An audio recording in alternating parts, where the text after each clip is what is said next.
皆さんこんにちは、박고민です. 일본에서 생활을 하다 보면은 슬럼프에 빠질 때가 있어요.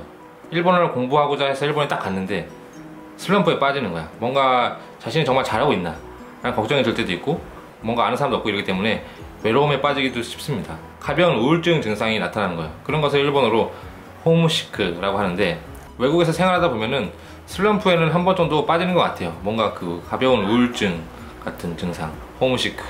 저도 그런 경험이 있습니다. 일본에 유학을 간다고 금방 일본인 친구가 생기는 건 아니거든요. 의외로 많은 분들이 일본에 가면 금방 뭐 친구도 생기고 이렇게 기대를 하고 있을지도 모르겠지만은, 실제로 일본에 가보면은 의외로 일본인 친구 만드는 거는 생각보다 어려울 수가 있어요. 특히 워킹 홀리데이라던가 아니면 그냥 어학연수로 일본어 학교를 다니는 경우, 이럴 경우에는 일본의 친구가 의외로 만들기 어렵습니다. 전문 학교라던가 일본 대학 같은 걸 입학했을 경우에는 주변에 일본인 친구가 금방 생기기 쉽지만은, 일본어 학교 같은 경우에 주변도 다 자신과 같은 유학생이라는 거죠. 그렇기 때문에 유학생들하고 어울리게 되는 경우가 많아요. 그렇기 때문에 이번 시간에는 일본에서 생활을 하고 있는데 일본인 친구가 안 생긴다 이러시는 분들도 가끔 연락이 오는데, 제가 경험했던 부분을 토대로 조금 어드바이스를 드릴까 합니다. 우선 가장 처음에 생각할 게 한일 교류회 같은 거에 참석해 보는 것은 어떠신가요? 한일 교류 같은 거 검색해 보면 의외로 굉장히 많이 있습니다. 여러분들이 생각하시는 이상으로 굉장히 많이 있어요. 하지만 이걸 검색해서 직접 찾아가 보지 않으면 아무 의미가 없는 거예요. 그리고 저 같은 경우에는 한일 교류회만 찾아갔던 게 아니라 한국어를 공부하는 일본인 공부회 이런 데를 검색해서 찾아가 본 적도 있어요. 그래서 실제로 일본인들과 만나서 한국어를 좀 가르쳐 보고 이런 것도 해본 적이 있습니다. 그리고 마지막으로 한 가지 더 어드바이스를 드리자면은, 일본어 교실, 무료로 일본어를 가르쳐주는 보란티어 교실 같은 게 의외로 굉장히 많이 있습니다. 일본 전국에 그런 게 있는데, 이 영상의 설명란에도 일본어 보란티어 같은 정보가 모여져 있는 사이트를 제가 링크를 걸어두도록 하겠으니까 그걸 한번 참고해 보시기 바랍니다. 일본에서 유학 가시는 분들 보면은 아마 20대라던가 조금 나이가 많다고 해도 30대 정도인 분들이 많다고 생각을 합니다. 물론 그 이상인 분들도 있을 수는 있겠지만은 젊으신 분들이 굉장히 많을 텐데, 그럴 때 많은 분들이 일본인 친구라고 했을 때 자신의 또래를 사귀려고 하시는 분들이 굉장히 많으세요. 그리고 특히 유학생들 중에서 남성일 경우에는 일본인 여자랑 사귀고 싶다 이래가지고 좀 젊은 여성을 찾고 이러시는 분들이 의외로 많더라고요. 저도 솔직히 그런 부분이 없지는 않았어요. 하지만 그것에 너무 집착을 하다 보면은 일본인 지인을 쉽게 만들 수 없을 때도 있어요. 제가 잠시 전에 말씀드린 일본어 보란티어, 일본어를 무료 혹은 진짜 참가비 한 몇백 엔 정도만 내면 참가할 수 있는 그런 보란티어가 굉장히 많은데, 그런 곳에 가보면은 젊은 분들도 계시겠지만은 솔직히 좀 나이가 많으신 분들도 굉장히 많으세요. 그런데 그런 분들은 어떻게 보면 봉사활동, 보란티어 자체가 자신의 생활이 좀 여유가 있거나 자신의 심리적으로 여유가 있으신 분들이 오시는 분들이 많기 때문에 굉장히 마음이 넓은 분들이 굉장히 많이 오세요. 물론 나이가 좀 많으시거나 이렇게 차이가 나긴 하겠지만은, 그런 분들하고 알고 지내는 것만으로도 굉장히 일본 생활에 도움이 많이 된다는 거죠.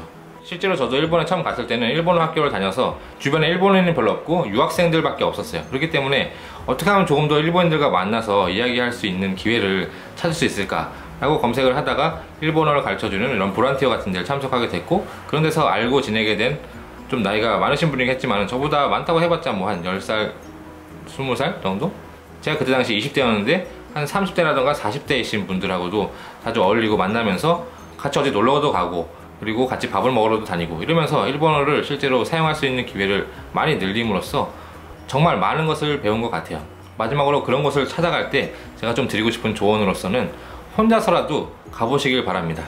한일 교류회라던가 이런 일본어 보란티어 이런 데를 오시는 분들 보면은 친구랑 같이 오시는 분이 굉장히 많아요. 물론 이해는 해요. 혼자 가기 좀 뻘쭘하기도 하고, 처음 가니까 걱정되기도 하고, 어떤 사람이 있을지도 모르고.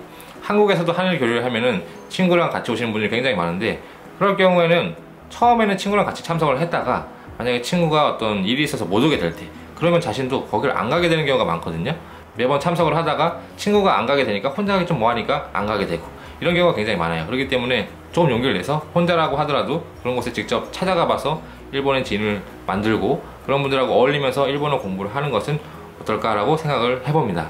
이 일본 이야기 채널을 보시는 분들 중에서는 일본에 아직 가보시지 않은, 일본에 유학을 가보고 싶다 이러시는 분들도 계시지만은, 가끔 일본에서 지금 유학을 하고 계신 분들도 의외로 많이 계세요. 일본 유학을 결정해서 일본까지 직접 가신 분들은 정말 그것은 대단한 용기라고 생각을 합니다. 외국에서 생활을 한다는 게 여러분들이 생각하는 것처럼 매일매일 재밌는 일만 있고 그런 것도 아니에요. 의외로 생활하다 보면은 집에서 나와서 혼자 생활하는 게 처음이신 분들은 금방 막 우울증에 걸리기도 하고 굉장히 힘들 때도 많이 있어요. 하지만은 그런 것을 다 각오하고 많은 돈을 들여서 외국에 간 거잖아요. 그렇기 때문에 좀 더 적극적인 자세로 임하시는 건 어떨까라고 생각을 해봅니다. 유학을 떠나는 자체가 굉장히 용기가 필요한 행동이라고 생각을 해요. 그런데 그것을 했는데 실제로 일본에 가서 그 기회를 정말 잘 이용하지 못한다는 것은 정말 아깝다고 생각을 해요.